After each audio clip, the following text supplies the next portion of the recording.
Hola a todo el mundo, mi nombre es Luisa Pérez. Me identifico con mi número de carnet 2024-08975. Actualmente soy estudiante de la Universidad de San Carlos de Guatemala para el PM en Lengua y Literatura. Esta es mi actividad sobre el podcast de la métrica española de Antonio Quilis para la cátedra de la teoría de la poesía y el ensayo. Así que comencemos. En este podcast daré mi síntesis sobre el libro anteriormente mencionado. Este se divide en 3 secciones: el verso, la estrofa y el poema. En cada una de ellas hay subdivisiones, las cuales daremos también a continuación y se hará una conclusión por cada una de ellas. El acento, la rima, el cómputo silábico, clases de versos según el número de sílabas, pausa, tono y encabalgamiento. La segunda sección es la estrofa y la tercera, el poema. Vamos con la primera sección, el verso. Como dijimos, esta se subdivide en el acento. El acento es fundamental para la musicalidad del verso. En español, su correcta disposición genera armonía y ritmo, convirtiéndose en el alma de la poesía. Los diferentes tipos de acentos y ritmos enriquecen la métrica, permitiendo al poeta jugar con la melodía y el flujo del poema, creando una experiencia auditiva placentera y emotiva.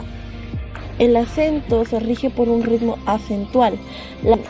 Las palabras con acento propio incluyen sustantivos, adjetivos, verbos y adverbios.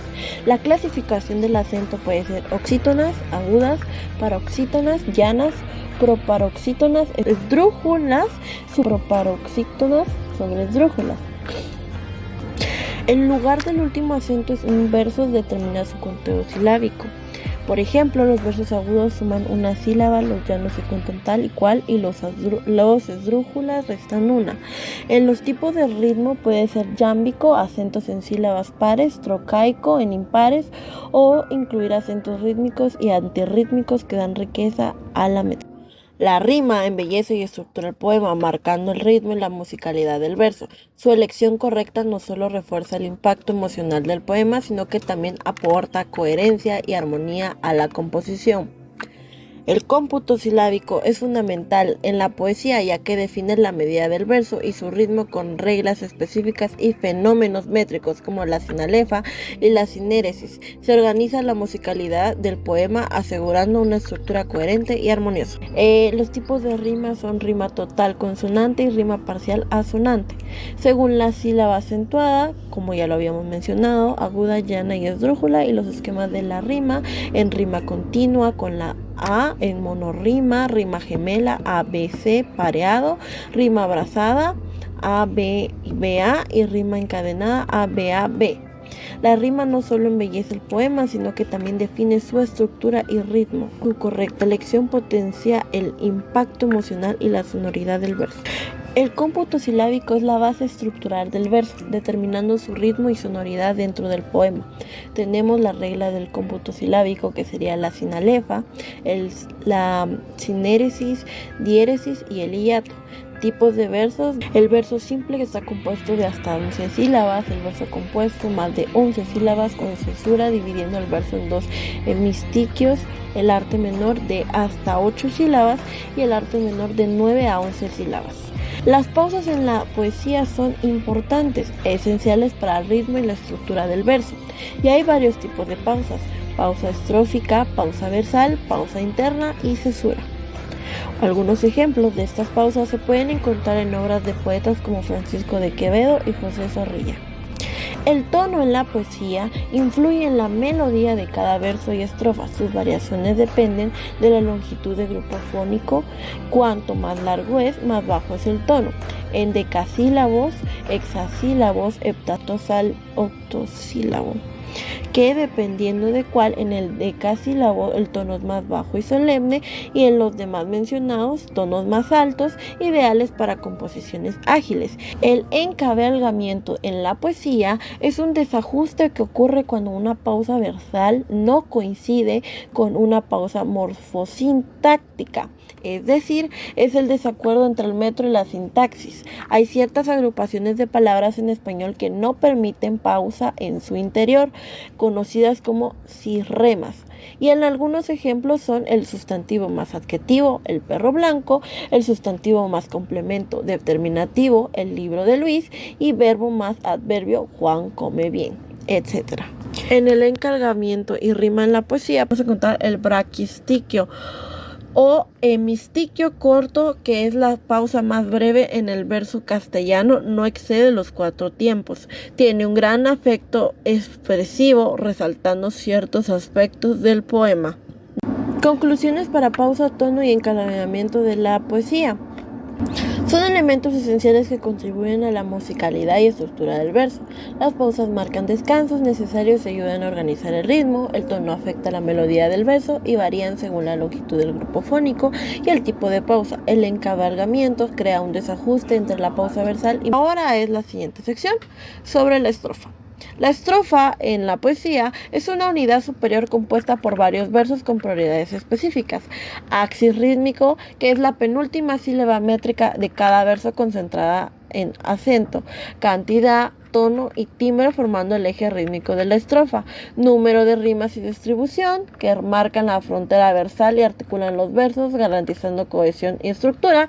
Estructura sintáctica, que es el enunciado completo que debe coincidir con la pausa estrófica, aunque algunos poetas por motivos esteticistas pueden imitar prolongación de frases de la poesía grecolatina. Sistema estructurado de versos, que es el número y tipo de versos y la distribución de rimas que deben ser fijos y repetirse en cada estrofa. Generalmente una estrofa no debe exceder los 10 versos para asegurar claridad y compresión del sistema de rimas y significado. Las estrofas se representan con letras mayúsculas para versos de arte mayor, letras minúsculas para versos de arte menor. Las formas estróficas son estrofa de 2 versos, pareado, estrofa de 3 versos, terceto, y que pueden formar tercetos encadenados o independientes. Las estrofas son bloques fundamentales que forman la estructura de un poema. Existen diversos tipos de estrofas según la cantidad y el tipo de versos que contienen, como pareados, tercetos, cuartetos, redondías, quintetos y sextinas, entre otros.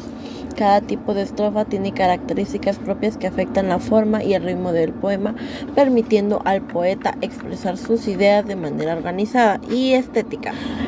Pasamos a la tercera y última sección del libro, que es el poema. Un poema es una realidad rítmica máxima que puede elevar una estrofa o categoría de poema o constituirse por varias estrofas.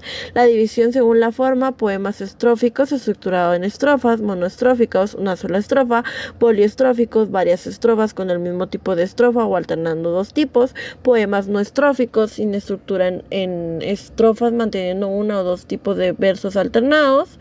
Y la división según el contenido: poemas poliestróficos sueltos, estrofa con simetría formal e independiente unidas por unidad temática; poemas poliestróficos encadenados, estrofas unidas por un verso o grupo de versos que se repiten formalmente.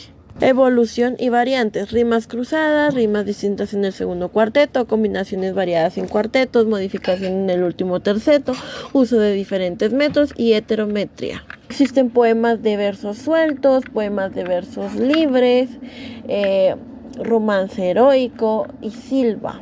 Poemas y sus tipos. Los poemas pueden ser estróficos, como el villancico, segel, glosa, sextina, soneto, canción y madrigal, o no estróficos, como el romance, silva y poemas de versos sueltos o libres. Cada tipo de poema tiene su propia estructura y reglas que lo distinguen, proporcionando diversas maneras de explorar temas y emociones. Estos diferentes formatos permiten una gran flexibilidad y creatividad en la estructura poética. Análisis métrico de un texto. El análisis métrico de un poema revela la estructura interna del poema en términos de sílabas, acentos, pausas, tonos y rima. Estos análisis nos ayudan a entender cómo el poeta organiza y utiliza estos elementos para crear ritmo y musicalidad, y cómo cada verso contribuye al conjunto en poema. Y bueno, eso ha sido todo por mi podcast del día de hoy. Recuerda, mi nombre es Luisa Pérez. Y esto fue el podcast sobre la métrica española de Antonio Quilis. Gracias por tu atención.